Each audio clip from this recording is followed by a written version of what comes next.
Section 8.3 is trigonometric integrals. This section is going to deal with integrals involving trig functions. Before we look at those integrals, let's recall some trigonometric identities that are going to be helpful when dealing with the integrals in this section.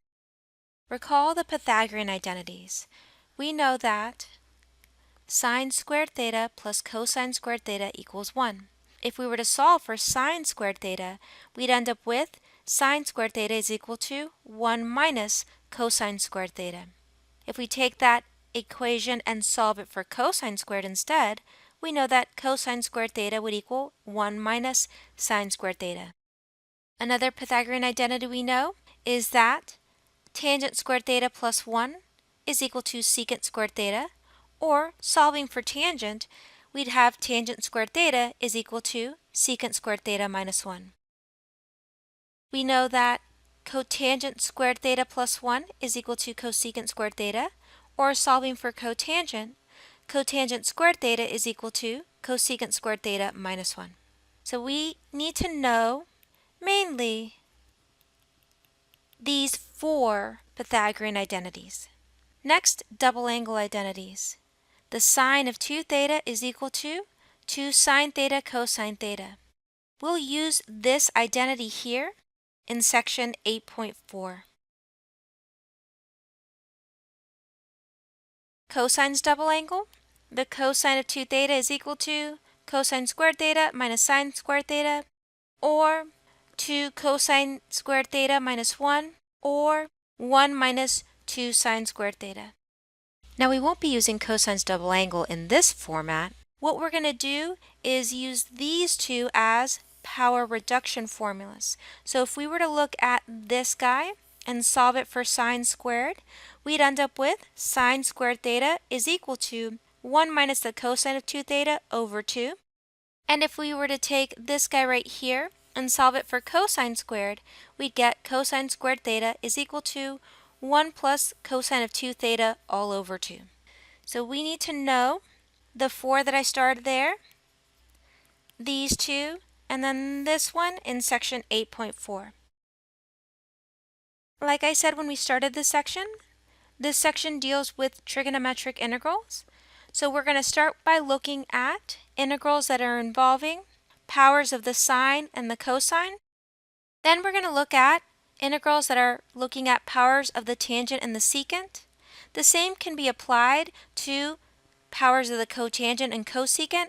We won't be looking at any examples of cotangent and cosecant, but like I said, it's very similar to tangent and secant. The only difference is that you're going to be off by a negative.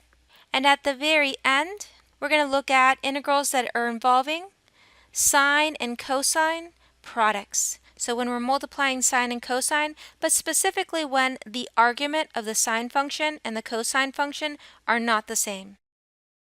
Let's begin with integrals involving powers of the sine and the cosine. If you have something like the indefinite integral of sine cubed x cosine of x, and you are trying to find that indefinite integral, if you have the cosine raised to the first power, notice here cosine is raised to the first power, and sine is not raised to that first power, you are what's known as the power of the sine. In order to work this problem out, you would let u equal the sine of x, the thing being raised to a power. The derivative then would be cosine of x dx, which is perfect because that's exactly what you have. And this then just becomes the indefinite integral of u cubed du, which you know how to integrate. That's just the power rule. That's going to equal u to the fourth over 4 plus c. Getting out of u's and going back into x's, this is really sine to the fourth x over 4 plus c. Again, if you have an integral where cosine is raised to the first power and sine is not, you would still let u equal the sine, and your du would equal that cosine. This becomes the indefinite integral of u to the 1/2, because remember the square root is the same as the 1/2 power, du, which we know integrates as 2/3 u to the 3/2 plus c, getting out of u's and going back into x's, we're looking at 2/3 sine of x raised to the 3/2 plus c. So when cosine is raised to the first power and sine is not, you are a power of the sine. Similarly, if sine is raised to the first power and cosine is not, you would let u equal your cosine, because the derivative of your cosine is negative sine of x dx. Well, you don't have a negative sine of x, you have a positive sine of x. You divide by a negative and you get negative du is equal to positive sine of x dx. Therefore, we know that we could rewrite this integral as the integral of u cubed, and then this is your negative du.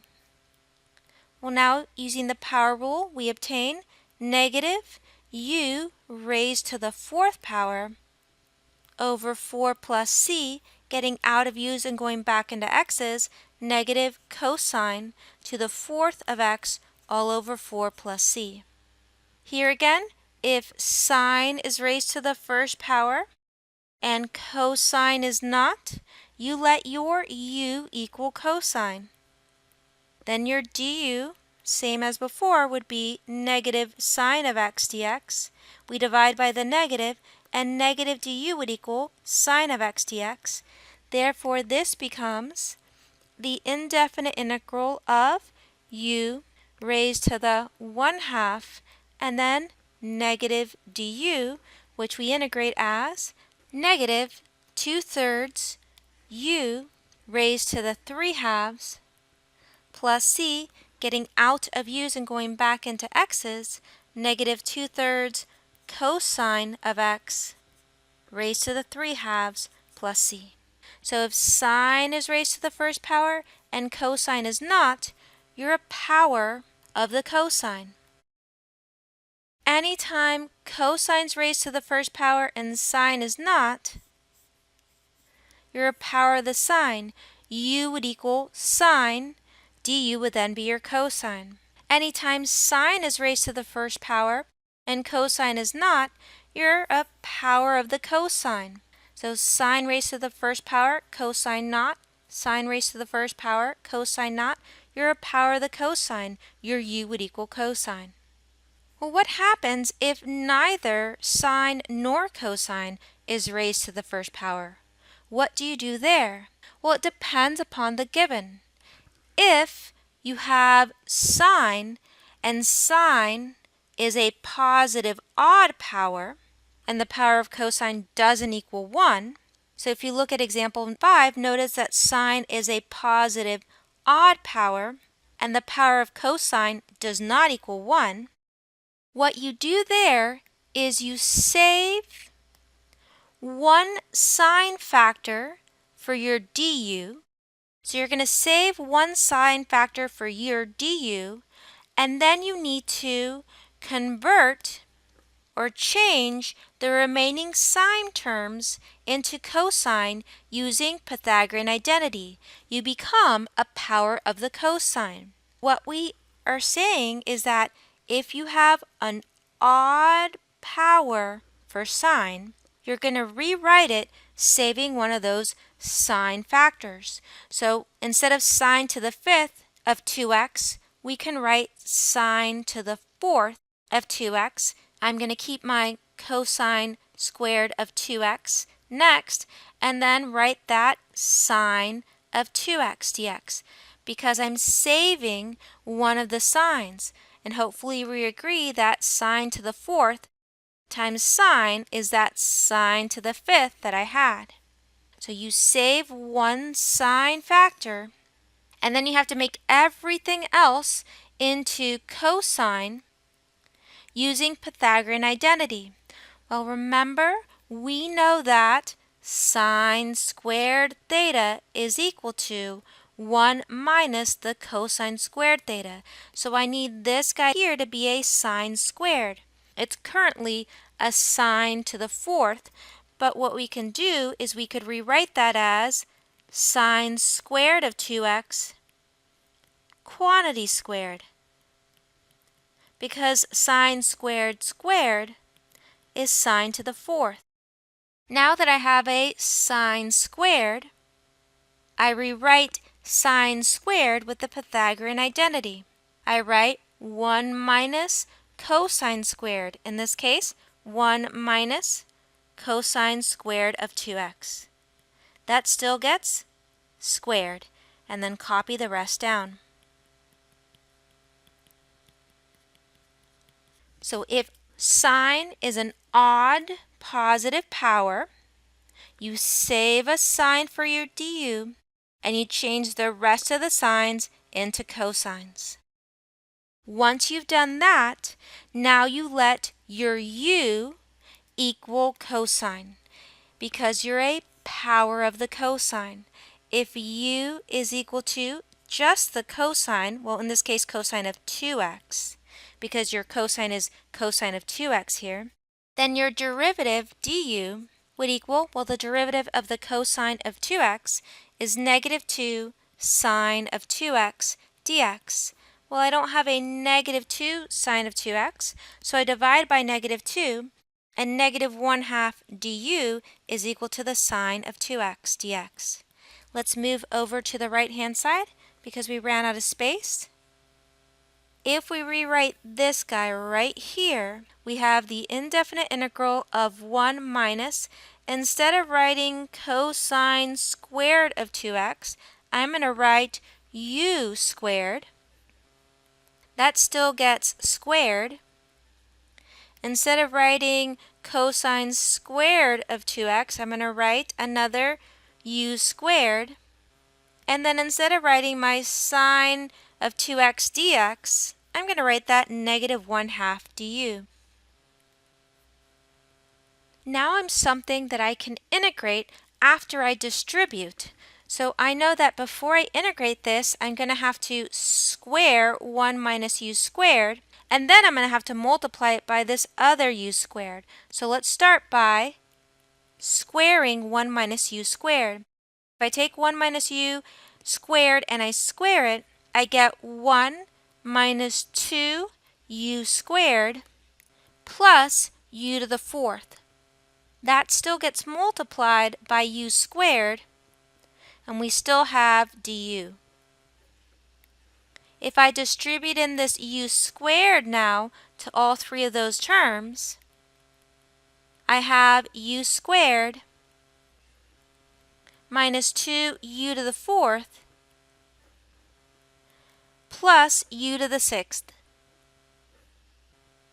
du. Now I'm basic form and I can integrate. If I integrate, I get negative 1/2, and then this becomes u cubed over 3 minus 2u to the fifth over 5 plus u to the seventh over 7, and then plus my constant of integration. Finally, distribute this negative 1/2 and get out of u's and go back into cosines, and we end up with negative, and then 2 times 3 here is going to be 6, and this guy here becomes cosine cubed of 2x, then minus a negative makes that a plus. When I distribute, my 2's will cancel, and that's just going to be cosine to the fifth of 2x over 5, and then distributing one more time, I have minus cosine to the seventh of 2x over 14 plus c. So when sine is odd and positive, we save a sign for our du and change the rest of those signs into cosines. Once we're there, we're a power of the cosine, which means we let u equal the cosine and then convert our entire integral into an integral in u. Do any algebra that needs to be done before we can integrate. Then we integrate and go back into cosines.